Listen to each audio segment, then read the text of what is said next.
I guess what I would like to do before I start talking too much is open the floor for questions or conversation. If anybody had any comments, questions, challenges, protests, general or specific.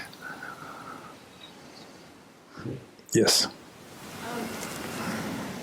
You say the old man, so what thought, I'll say myself, what can I think when it comes to either like the pain of a loss of someone, either to death or just a breakup? What thoughts? Where can I go? Yeah. I'm so sorry. The path of meditation is not a way to stop feeling deeply the pain of this world. It's an honest way of meeting it on its own terms. So, I don't trust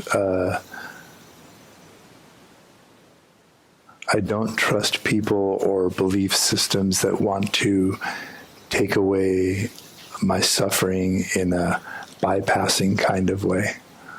I don't want to become bulletproof and like a big lump of unfeeling clay. The instruction from the old man is to understand suffering. And so that's the actual word from the Four Noble Truths. There is suffering, it must be understood. So I don't have any, there are lots of wise thoughts that wise people have said about it, way wiser than me. Ranier Maria Rilke says in Letters to a Young Poet, keep going, feel everything, all the beauty, all the terror, no feeling is final. So, I have not yet had a parent pass. My darling wife, we passed her father like a year ago, I think. And I was so grateful to watch her really embody the understanding that grief is what happens when all that love you have for that person can't find a landing place because that person is gone. But it doesn't make it not love, and it doesn't make it not beautiful. And would you rather it be gone? So I'm so sorry, whatever your pain is, and there's not a person in this room or within the sound of my voice that hasn't had a person taken from them. Time and death are coming. If they haven't already visited your house, they are coming. One woman went to, and I've unfortunately forgotten her name. I think it might have been Soma Bhikkhuni. And please feel free to correct me if I'm wrong, people who know, but there is a record of a woman coming to the Buddha. Her only child had passed in infancy, which was common enough in those days. And she would carry the body of the child and said, no, he's sleeping. The grief had utterly deranged her. And she came to the Buddha and said, can you make my son come? Can you cure my son? And the Buddha said, absolutely, I can. And this is, 5, 7, 10-day-old infant she's carrying around in a bundle in her arms. And the Buddha says, go to a house where no one has ever died and find a mustard seed and bring it to me. And she just took off like a shot, running through the streets with joy, carrying her dead infant in her arms. And every house she went to, no, my father passed a year ago, you know this, or no, my grandmother, or no, I lost a child and mother, every single house.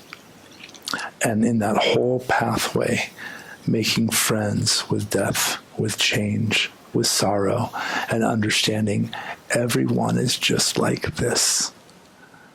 And she went back to the Buddha and said, I understand. And they cared for the body of the infant.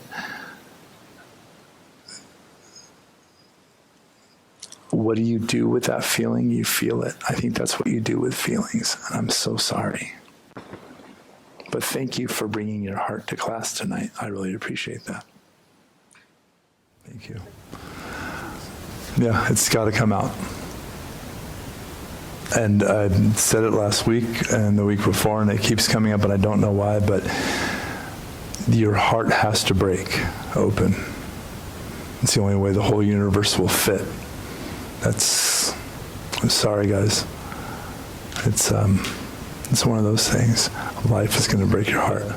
This is what you call a bodhisattva question, where you ask a question, something that's so deep and so personal in your own heart, and the second you say it, the whole room's like, me too, and here's the particulars of my situation.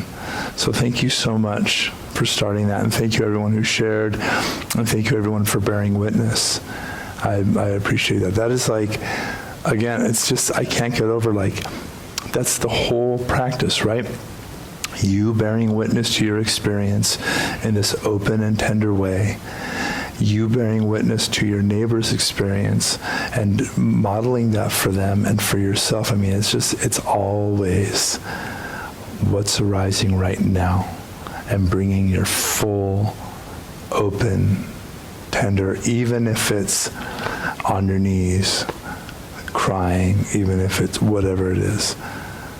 So thank you. Thinking about this day, I was listening to a talk by my teacher, and he was talking about how the Buddha's awakening, the Buddha's enlightenment was not a reward for a job well done.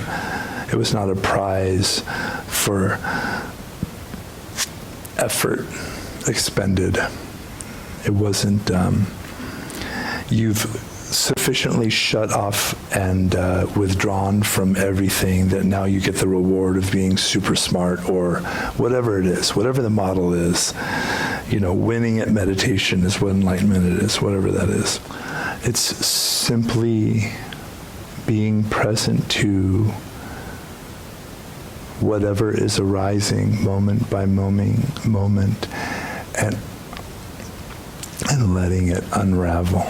Letting it do what it needs to do. Any tear that you have stuffed down will need to come out.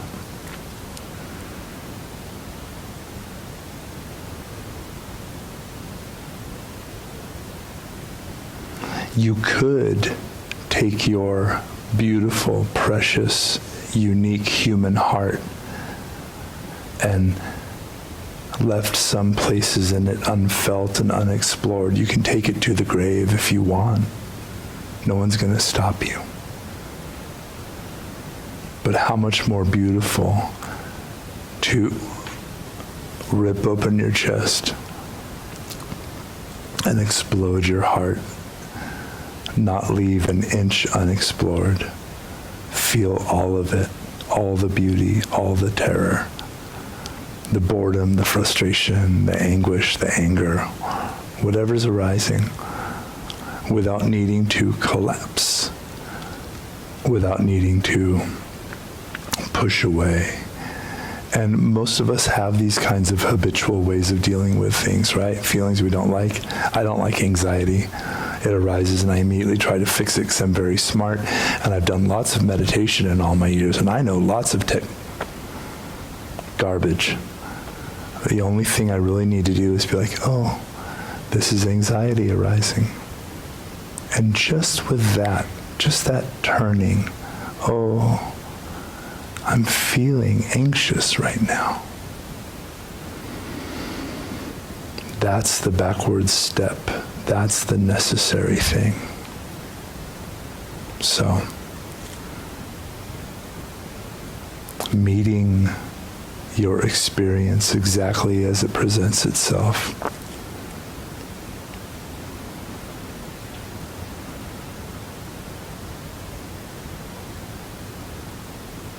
If you practice this, if you are faithful to it, faithful to yourself,